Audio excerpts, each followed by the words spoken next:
मिले हैं हरियाणा के शिक्षा मंत्री महिपाल ढांडा।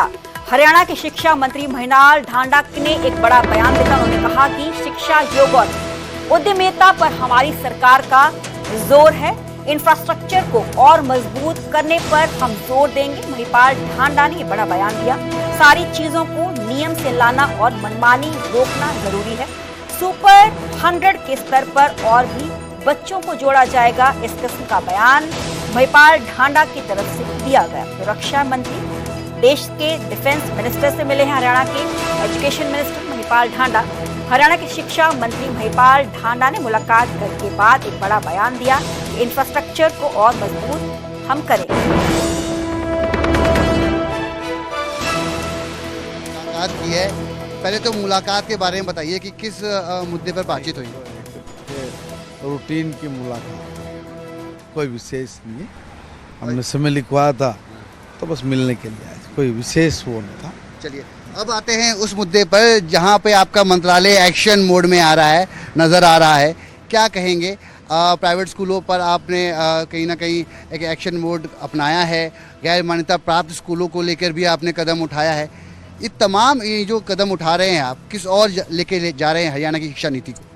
देखिए, मैं एक निवेदन करना था, हम कोई एक्शन या कदम ऐसा नहीं कि भाई किसी के गलत के लिए कुछ कर रहे हैं। हम लोग ये चाहते हैं कि सारी चीज़ नियम अनुसार हो जाए ताकि किसी को परेशानी नहीं हो, कोई किसी को दिक्कत ना हो। तो उसमें कुछ लोग अगर नियम के विरुद्ध जा रहे हैं, देखो उनको भी कहना तो पड़ेगा कि भाई आप लोग नियम से बाहर जाके मत काम करो। कई बार आचार व्यवहार में भी बड़ा अंतर आ रहा है, उसको भी हम लोग ये करें कि देखो भाई मानवता के नाते आप लोग भी अहंकार में क्यों, आप भी बाकी आम लोगों की तरह आम लोगों से वैसा ही व्यवहार करिए जैसे आप अपने परिवार में करते हैं। तो मुझे कुछ जगह से इस तरह की शिकायत आई थी, मैंने उस पर कहा कि भाई देखो नियम अनुसार उनके ऊपर एक्शन करो।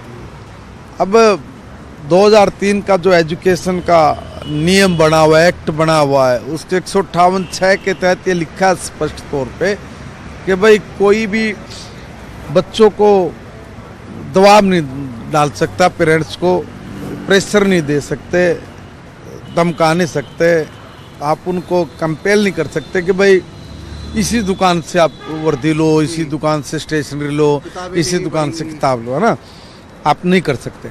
और इसी के रूल 158 के सब रूल 7 में भी लिखा है कि भाई जो वर्दियाँ को लेके 2 साल में 3 साल में हर बार जो बदलते थे कि 5 साल से पहले इसको भी कोई नहीं बदल सकता। अब मेरा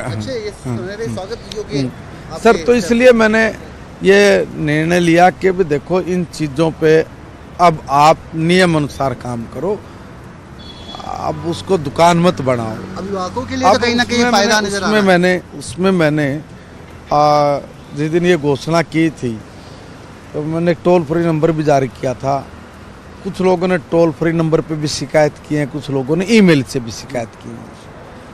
और मैंने अधिकारियों को तुरंत कहा कि जिन जिन की शिकायत आई है इनके लिए पहले एक बार इनको नोटिस भेजो, और नोटिस भेज के फिर इनके ऊपर जो कार्रवाई बनती है, इनका क्या जवाब आता है वो देखो, फिर इसके ऊपर कार्रवाई करो। अभी होता क्या है कि कई बार हम भी इतने उतावले हो जाते हैं कि बिना कार्रवाई, बिना नोटिस, पहले नोटिस में हो जाएगा काम, यहीं हो जाएगी सेटिंग।